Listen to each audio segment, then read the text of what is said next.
بات کریں گے اس وقت سینئر صحافی تجزیہ کار سلیم بخاری صاحب اسٹوڈیوز میں ہمارے ساتھ موجود ہیں. السلام علیکم بخاری صاحب, بہت بہت شکریہ آپ کے وقت کے لیے. بخاری صاحب, سب سے پہلے تو حسب روایت بڑا سادہ سا سوال ہے.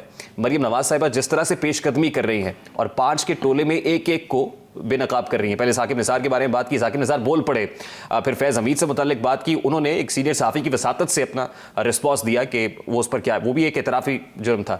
اب مریم نواز آصف سعید کھوسہ سے متعلق بات کر رہی ہے. جو باتیں وہ کر رہی ہیں کہ نواز شریف سے کچھ لوگ آئے ملنے کے لیے, توسیع کا معاملہ تھا, اس کے بعد آصف سعید کھوسہ کیونکہ آتھر جج کے طور پر یہ سب کچھ لکھا, آپ کو لگ رہا ہے کہ ان کوارٹرز میں پریشر محسوس کیا جا رہا ہے؟ بہت شکریہ آپ کا. جو معصوم سادہ سوال ہے, میرے خیال سے سارا وقت میرے حصے کا جو ہے وہ اس کا جواب دینے میں گزر جائے گا. دیکھیے, وہ جس وقت جو بات کر رہی ہیں وہ ایک نیا بیانیہ لے کے آئی تھی لندن سے, آپ کو معلوم ہے, جب 5 کے ٹولے کی بات ہوئی اور اس کو اب وہ ایک ایک کر کے ان کو ایکسپوز کرنا کہہ لیجئے یا ان کے اوپر کیچڑ اچھالنا, جو مرضی نام دے لیجئے آپ اس کو, لیکن ان کی بات ہو رہی ہے. دیکھیے, جہاں تک ان کا تعلق جوڈیشری کے حوالے سے ہے, جو باتیں وہ کر رہی ہیں, یہ میرے خیال سے بہت پاکستانیوں کو مطلب ہے مجموعی طور پر پتہ ہے کہ یہ جھوٹ نہیں ہے. چونکہ افتخار چودھری کے دور سے جو جوڈیشل ایکٹیویزم شروع ہوا وہ پھر ثاقب نثار سے ہوتا ہوا کھوسہ صاحب, اور کھوسہ صاحب سے ہو کے پتہ نہیں کہاں کہاں پہنچا ہے. اس کی تاریخ بڑی سیاہ ہے. اس کی تاریخ کے حوالے سے بہت سارے لوگوں کے کوٹس میں آپ کو بیان کر سکتا ہوں. مثال کے طور پہ پاناما کے فیصلے پہ علی احمد کرد نے کہا کہ میں اسلام آباد آیا ہوں اس جج کی شکل دیکھنے کے لیے جس نے اتنا عجیب و غریب اور ناقابل یقین فیصلہ لکھا ہے. تو یہ جوڈیشل ایکٹیویزم رہا ہے, اور نواز شریف اس کے ٹارگٹ بھی رہے ہیں, اس کے بارے میں کوئی دو رائے نہیں ہے. پاناما کا case itself is a very glaring example of this کہ justice was not done. بخاری صاحب, جس طرح کی تنقید اس وقت جوڈیشری پر مریم نواز صاحبہ کر رہی ہیں, آپ کو لگ رہا ہے کہ الٹیمیٹلی جو ان کا ٹارگٹ ہے اپنا ہدف اچیو کرنے میں کامیاب ہو جائیں گی؟ جی, یہ تنقید ہونی چاہیے تھی. یہ تنقید اتنی دیر نہیں ہوئی, اس کی وجہ سے یہ معاملہ اس حد تک پہنچ گیا ہے. عدلیہ جو ہے آسمان سے نہیں اترتی ہے. عدلیہ کے ججوں کے فیصلے بولتے ہیں, اگر فیصلے بولنا بند کر دیں, گونگے ہو جائیں اور صرف ججز بولیں گے, ان کے ریمارکس کے اوپر فیصلے ہوں گے, تو پھر یہی کچھ ہوگا. لہٰذا عدلیہ کو تیار رہنا چاہیے کہ اگر وہ انفاؤنڈڈ گراؤنڈز کے اوپر فیصلے دیں گے, کسی کی خوشنودی کے لیے فیصلے دیں گے. What are you expecting? Saqib Nisar صاحب نے تو رسپانس دے دیا. دیکھیے, مانا نا انہوں نے, آصف سعید کھوسہ صاحب کی طرف سے ایک دو روز کے اندر دیکھیں گے کہ کوئی رد عمل آئے گا. جب ایک سابقہ چیف جسٹس یہ کہے کہ میں نے ABCD کو مکمل طور پہ تو صادق اور امین نہیں کہا تھا, اس کی عقل کا ماتم بھی کرنا چاہیے, اس کے لفظوں کا ماتم بھی کرنا چاہیے کہ یہ پارشل صادق اور امین کون ہوتا ہے. یہ اب ثاقب صاحب سے پوچھنا چاہیے جناب کہ اس کی ڈیفینیشن کون سے اسلام میں موجود ہے, کون سے جورسپروڈنس میں موجود ہے. یعنی مریم نواز کے بیانیے کی حدت اور تپش محسوس ہو رہی ہے, بہت حد تک ہو رہی ہے. اب جو آخری نتیجہ اس کا نکلنے والا ہے وہ یہ ہے کہ جو لاڈلے پن کا تاثر ہے عمران خان صاحب کے بارے میں کہ وہ عدالتوں کے لاڈلے ہیں, خود ثاقب نثار صاحب نے کہا کہ وہ عدالتوں کے لاڈلے رہے ہیں, تو یہ میرے خیال سے ختم ہونے کا وقت آ گیا ہے. یہ لیکن بخاری صاحب, سوری ٹو سے, وہ کیسے ہوگا؟ آج ہی وارنٹ گرفتاری جاری ہوتے ہیں, آج ہی اس میں منسوخی بھی ہو جاتی ہے, عمران خان صاحب کو ضمانت بھی مل جاتی ہے.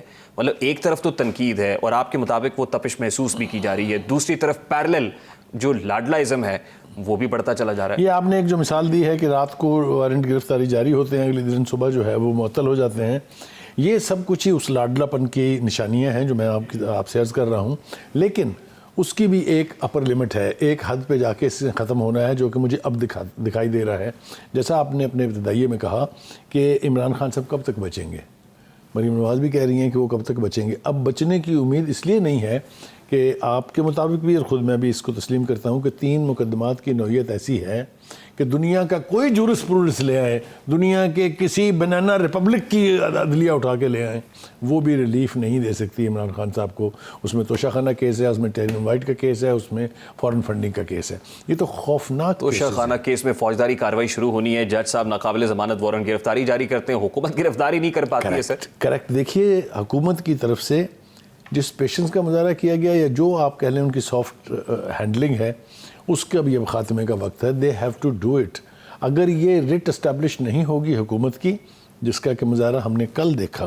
لوگ اس کو اپنی مرضی سے انٹرپریٹ کر رہے ہیں, لیکن آپ مجھے بتائیے جو کچھ عورت مارچ کے ساتھ اسلام آباد میں ہوا, اگر یہی پی ٹی آئی کے سارے جو ٹائیگرز ہیں سو کالڈ, یہ اگر پہنچ جاتے جہاں پر عورت مارچ کا روٹ تھا, جہاں انہوں نے کراس کرنا تھا ایک دوسرے کو, تو کیا ہوتا؟ کون ذمہ داری لیتا اس کی؟ بٹ بخاری صاحب, if this has to be done by the use of force, اگر طاقت کے استعمال سے ہی آپ نے پلڑے بھی برابر کرنے ہیں, چیزوں کو نلیفائی بھی کرنا ہے, لیول پلینگ فیلڈ بھی کریٹ کرنا ہے, آپ کو نہیں لگتا ہے اس کی ریپرکشنز تو ہوں گے؟ طاقت کے استعمال کے حوالے سے ایک ایکسیپشن آپ کو نکالنی پڑے گی, اس کو کہتے ہیں rate of the government. Rate of the government اگر نہیں ہے تو ملک نہیں ہے. ریٹ آف دا گورنمنٹ نہیں ہے تو کوئی قانون نہیں ہے. ریٹ آف دا گورنمنٹ سے مراد کیا ہے کہ اگر حکومت نے کہہ دیا تھا کل کے دفعہ 44 لگ گئی ہے اور یہ ریڈ لائن ہے, آپ نے اس سے آگے نہیں آنا, تو ان کو نہیں آنا چاہیے آگے. دس از نو بڈیز فادرز رائٹ کہ آپ ہر قانون کو توڑیں گے اور توڑ کے یہ کہیں گے کہ this is your political right. No, it is not. But Bukhari صاحب, اس کے اندر وہ کس طرح کس وقت میں لگی اور پھر کب ہٹا لی گئی, اس کے بہت سارے سوال ہیں. میں تو آپ سے صرف یہ پوچھ رہا ہوں سر کہ عمران خان صاحب کو by the use of force نااہل بھی کریں, گرفتار بھی کریں, صرف اس لیے so as to create the level playing field, کیا اس کے امپلیکیشنز نہیں ہوں گے؟ میرا بڑا سادہ سا سوال ہے. میرے خیال سے اس کو لیول پلینگ فیلڈ کے لیے نہیں استعمال کرنا چاہیے, اس کو پیورلی میرٹس پر دیکھنا چاہیے.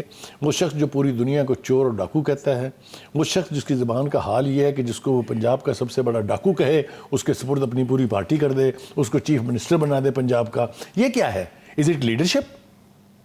آپ مجھے بتائیے سوچ کے, کیا فیصلے اس طرح ہوتے ہیں؟ کیا اس طریقے سے رموز سلطنت چلائے جاتے ہیں؟ تو مطلب کہنے کا یہ ہے کہ اب ٹائم آ گیا ہے یہ کہ حکومت کو بھی چاہیے کہ وہ اپنے ریٹ اسٹیبلش کرے, اور خان صاحب کو بھی چاہیے کہ وہ اس پیڈسٹل سے اتر آئیں جہاں وہ سمجھتے ہیں کہ ان کو ہاتھ نہیں لگایا جا سکتا. بے پناہ دفعہ ثابت ہو چکا ہے. 25 مئی سے شروع ہو جائیں, 26 نومبر پہ آ جائیں, 26 نومبر سے شروع ہو جائیں, پھر یہ حال نہیں. اس کے لیے تو بخاری صاحب عمران خان صاحب نے کوشش کی, انہوں نے کہا میں پولیٹیکل سٹیک ہولڈرز کے ساتھ بھی بیٹھنے کے لیے تیار ہوں, چوروں ڈاکوؤں کے ساتھ نہیں بیٹھوں گا, آرمی چیف کے ساتھ بھی بیٹھنے کے لیے تیار ہوں, اسٹیبلشمنٹ سے بھی بات کرنے کے لیے تیار ہوں, میں معاف کرنے کے لیے بھی تیار ہوں بہت سے لوگوں کو. لیکن انہوں نے دیکھا کہ مجھے پرائما فیشائی میں این آر او نہیں مل رہا ہے, تو اب وہ کہہ رہے ہیں میں گرفتاری کے لیے بھی تیار ہوں. آپ مجھے یہ بتائیے کہ یہ جو این آر او کی بات آپ کر رہے ہیں, یا جو آپ نے دوسری وجوہات بتائی ہیں ان کے اس رویے کی, اس میں کہیں نہ کہیں آپ کو سچ ڈھونڈنا پڑے گا. جو وہ کہتے ہیں کہ میں چوروں ڈاکوؤں کے ساتھ نہیں بیٹھوں گا, تو بھائی اپنی پارٹی کے اندر جو لیڈرشپ جن کے خلاف نیب کے کیسز ہیں, جن کے خلاف ایف آئی اے تفتیش کر رہی ہے, ان کے ساتھ آپ کی بات چیت کیسے ہو جاتی ہے؟ How do you sit with them? They are all accused like others are accused in Muslim League and Peoples Party. تو ڈویلٹی چھوڑنی پڑے گی آپ کو.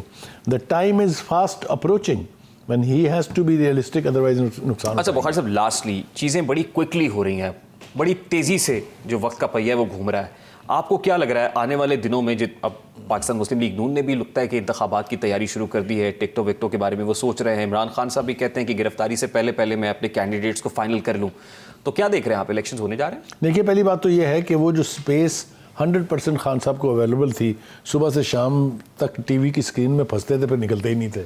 ایک تو مریم کے آنے سے وہ تھوڑی بیلنس ہوئی ہے, لہٰذا دوسری طرف سے بھی ہمیں ایفرٹس بھی دکھائی دے رہی ہے, کوشش بھی دکھائی دے رہی ہے.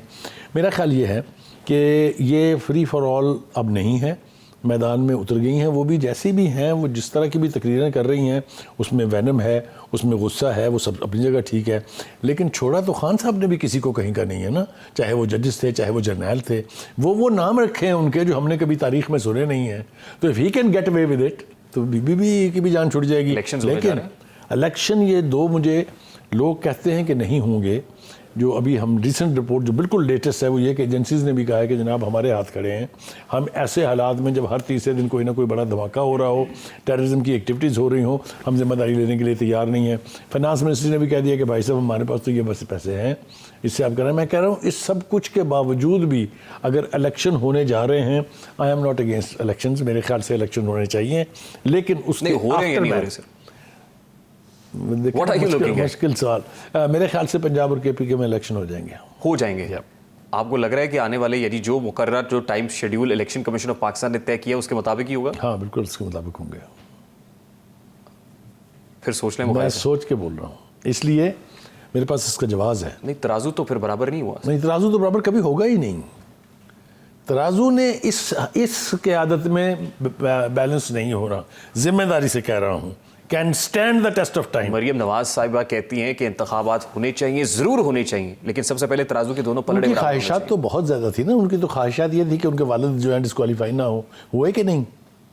ہواؤں کا رخ بھی تو بدل گیا ہے نا سر. وہ بدل جاتا ہے، ابھی بھی بدلتا ہوا دکھائی دے رہا ہے.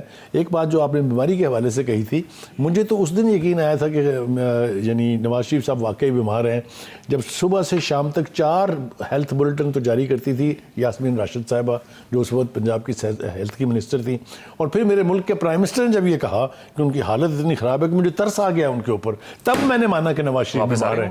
جی واپس آ رہے ہیں؟ واپس تو ان کو آنا ہے، ان کے آئے بغیر آپ جنرل الیکشن نہیں جیت سکتے، یہ یاد رکھیں. واپس بھی نہیں آئیں گے، الیکشنز بھی آپ نہیں کہہ رہے واپس ہو آئیں گے، جائیں کس نے کہا؟ میں ان کے نے کہا کہ واپس آئے واپس نہیں بغیر آئیں گے. ترازو کے پلڑے برابر ہوئے بغیر بھی الیکشن ہو جائے گا تو نون اور پی ڈی ایم کے لیے کیا ہوگا اس پہ؟ اگر تو پنجاب میں حکومت نون لیگ کی یا پی ڈی ایم کی بننے جا رہی ہے، 1 ہفتے کے بعد نواز شریف صاحب پاکستان میں ہوں گے. بہت بہت شکریہ، بہت شکریہ بخاری صاحب آپ کے وقت کے لیے.